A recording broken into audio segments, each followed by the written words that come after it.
8 पे कमीशन, क्या अगले महीने से बढ़कर आएगी सैलरी पेंशन? ये सबके दिमाग में है टेंशन। हम आपको बताएंगे इस वीडियो में विस्तार से। नमस्कार, आप देख रहे हैं न्यूज 18 का डिजिटल प्लेटफॉर्म। मैं हूं आपके साथ श्रुति श्रीवास्तव। केंद्रीय कर्मचारियों और पेंशन भोगियों के गलियारों में इन दिनों बस एक ही चर्चा सबसे ज्यादा गर्म है, 8वां वेतन आयोग यानी कि 8th पे कमीशन। चाय की चुस्कियों के बीच हो या दफ्तर के लंच ब्रेक में, हर किसी की जुबान पर एक ही सवाल है कि आखिर बढ़ी हुई सैलरी का तोहफा कब मिलेगा। सोशल मीडिया पर चल रही तमाम अटकलों ने इस उत्सुकता को और ज्यादा बढ़ा दिया है। कोई दावा कर रहा है कि जनवरी से ही बैंक खाते में बढ़ा हुआ पैसा आने लगेगा, तो कोई महंगाई भत्ते यानी कि डीए के बंद होने की अफवाहों से डरा हुआ है। इन तमाम कयासों और सोशल मीडिया के शोर शराबे के बीच एक आम कर्मचारी के लिए सच और झूठ का फर्क करना मुश्किल हो गया है।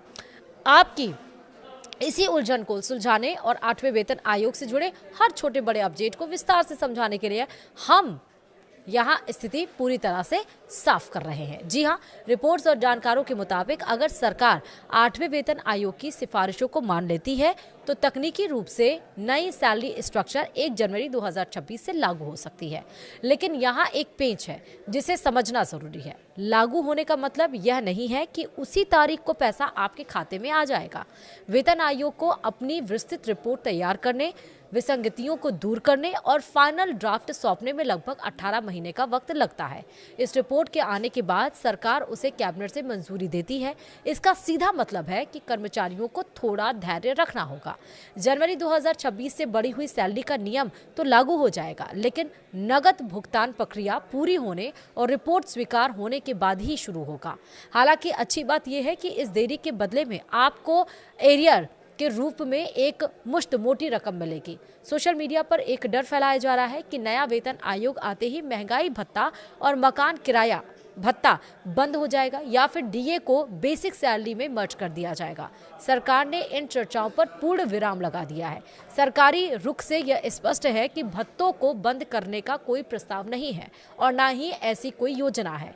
वहीं महंगाई भत्ता यानी कि डीए और पेंशनरों के लिए महंगाई राहत यानी कि डीआर की व्यवस्था पहले की तरह ही जारी रहेगी। इसमें किसी भी तरह की कटौती या बदलाव की आशंका बेबुनियाद है। ये भत्ते अखिल भारतीय उपभोक्ता मूल्य सूचकांक यानी कि AICPI IW के आधार पर हर 6 महीने में रिवाइज होते रहेंगे। यानी जैसे जैसे महंगाई बढ़ेगी, आपकी सैलरी और पेंशन में राहत का घटक भी उसी अनुपात में बढ़ता रहेगा। अब बात करते हैं उस मुद्दे की जो सबसे ज्यादा सुकून देने वाला है। आखिर सैलरी बढ़ेगी कितनी? वेतन आयोग की सिफारिशों में फिटमेंट फैक्टर सबसे अहम भूमिका निभाता है।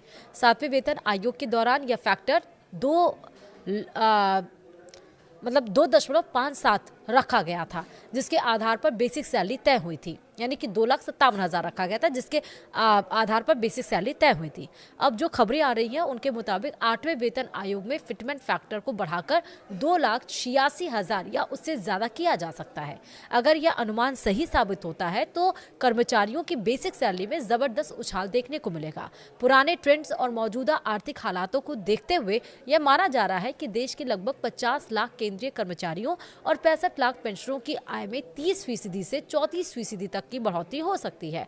इसके ऊपर से नई बेसिक सैलरी पर जब डीए और डीआर जुड़ेगा तो कुल वेतन में होने वाला इजाफा आपकी जीवन शैली को बेहतर बनाने में मददगार साबित होगा। अब आपको पता चला तो वीडियो को ज्यादा से ज्यादा लोगों को शेयर करिए और इसी के साथ वीडियो में इतना ही। नमस्कार।